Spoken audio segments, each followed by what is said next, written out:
बाबांचा प्रेमा तयांची या कोपोपरमा कथिती मनोरमा आख्यायिका साई स्वयं होऊनी आपण दोघां लागी करीती निवेदन शेळ्यांचे पूर्वजन्माचे कथन श्रोताही श्रवण कीजेते पूर्वजन्मी यांचे सुदैव तेव्हा हे जीव होते मानव मजपाशीच बसावया ठाव कर्मप्रभाव यांनाही या ज्या शेळ्या दिसती तुम्हा होते हे बंधू पूर्वजन्मा भांडता परस्पर झाली सीमा ते या परिणामा पावले बंधू बंधूत आरंभी प्रेम एकत्र अशन शयन नेम नित्य चिंतिती कुशल क्षेम एकात्मता परम उभयासी ऐसे दोघे जरी सहोदर कर्मधर्म संयोग दुर्धर द्रव्यलोभ अतिभयंकर पाडिले वैर परस्परी ज्येष्ठ बंधू महाआळशी कनिष्ठ व्यवसायी अहर्निशी तेणे जोडिल्या द्रव्यराशी मत्सर ज्येष्ठासी संचरला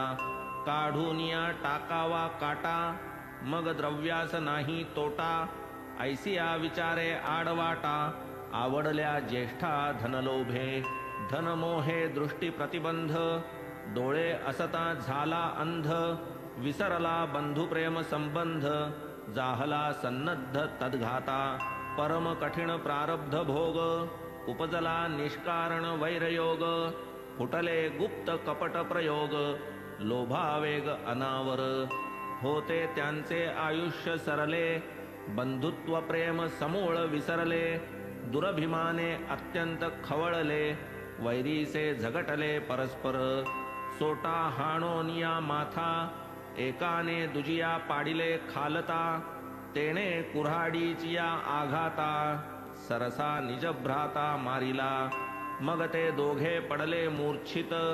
छिन्न भिन्न रुधिरोक्षित अल्पावकाशे असुविरहित पावले पंचत्व दोघेही ऐसा त्यांचा होता अंत प्रवेशले ते या योनीत ऐसा यांचा हा वृत्तांत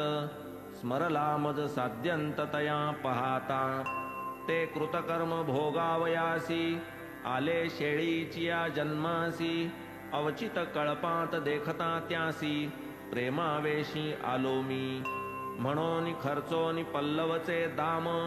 वाटले तयांसी द्यावा विश्राम तुमची आमिषे तयांचे कर्म आडवे की ठाम तयां पुढे शेळिया लागी दया पोटी परी तुमचिया आग्रहासाठी मी ही जाहलो कबूल शेवटी द्यावया त्या पाठी धनगरा असो येथे संपली कथा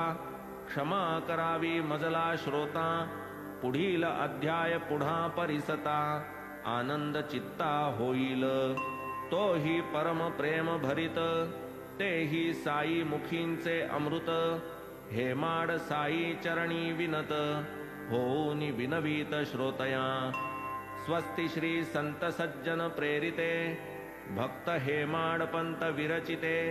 श्री साई समर्थ सच्चरिते काशी गया गमन अजाजन्म कथनम नाम षट्चत्वारिंशोऽध्यायः संपूर्णः श्री सद्गुरु साईनाथार्पणमस्तु शुभं भवतु श्री सच्चिदानंद सद्गुरु साईनाथ महाराज